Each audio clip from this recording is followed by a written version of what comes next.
Hey folks. So, you know how much I rant about giving your users the right kind of in app support? And yeah, I mean, this time I have to admit we made a mistake as well. And last week I had a call with one of our users who got their developers to write a really long regex basically to display an in app experience on a dynamic URL. And she only did that, which she completely didn't need to, because all she needed to do is just put a little asterisk instead of the dynamic part of the URL in the settings, so the experience actually gets displayed on the dynamic page every time a different user basically lands on it. But she didn't know because we didn't put any in-app information about it. We thought initially we didn't. So I wanted to kind of show you what I'm talking about and why putting these small, tiny native tooltips with the right micro copy can be a make or break for your user experience. So the story was like this. As you can see in the example here, I took another app that has Userpilot on it. Um, there is this dynamic part. So for this is basically a CRM for managing backlinks. So for every backlink, there is a target.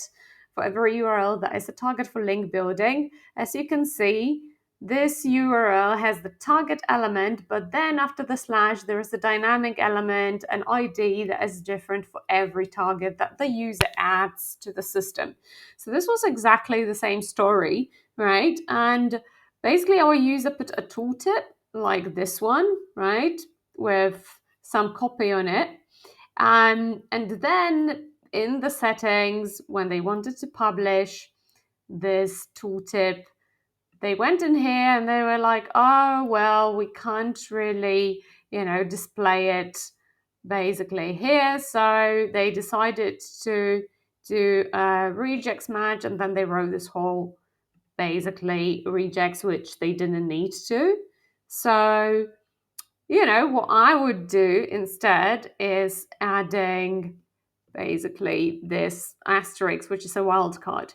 But we ourselves need to have some kind of a tooltip here, right? So what we should have done really is we should have placed a native tooltip. And I'm going to show you how to do that. So create a spotlight, right? And then you choose native tooltip and you put it next to basically the targeting, right? So I would put it in here, right? And now here is the microcopy part.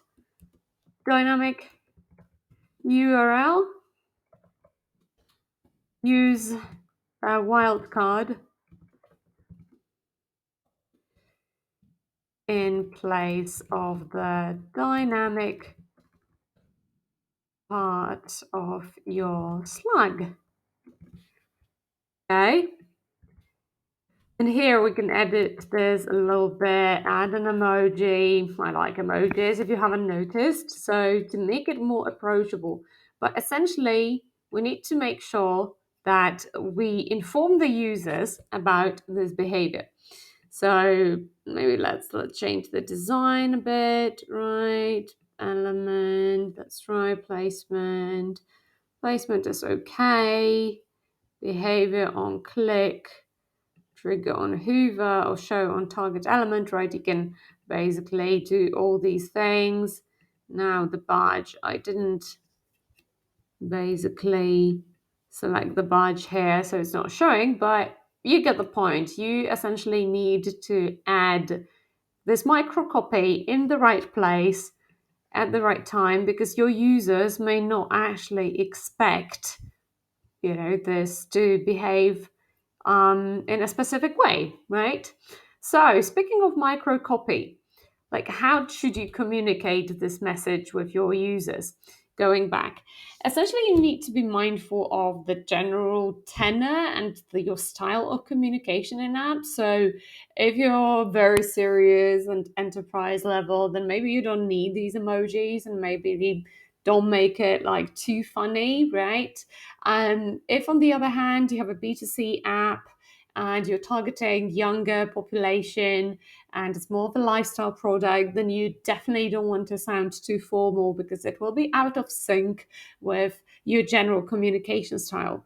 Most importantly, you need to keep it really, really short and really relevant. So don't provide any extra information that is not directly related to that specific, feature or behavior that you want to communicate. Really, I know we have a lot to say as product managers and product marketing managers about what our product can do, but this is really not the place to advertise.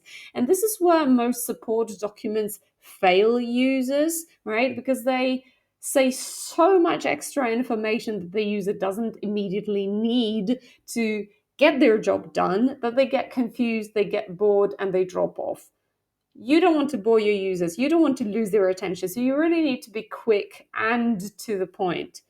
That's basically, the purpose of microcopy, and that's why it's so much more effective than long videos. I've been ranting so much about videos recently, I'm not going to repeat myself.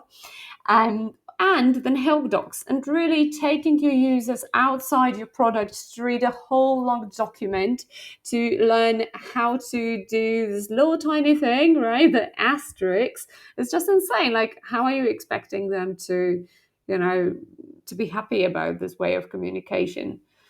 So you need to keep it simple, right? Like that. Okay, and that's it for this week. Let me know if you found this insightful, and looking forward to see you next week. Have a good one.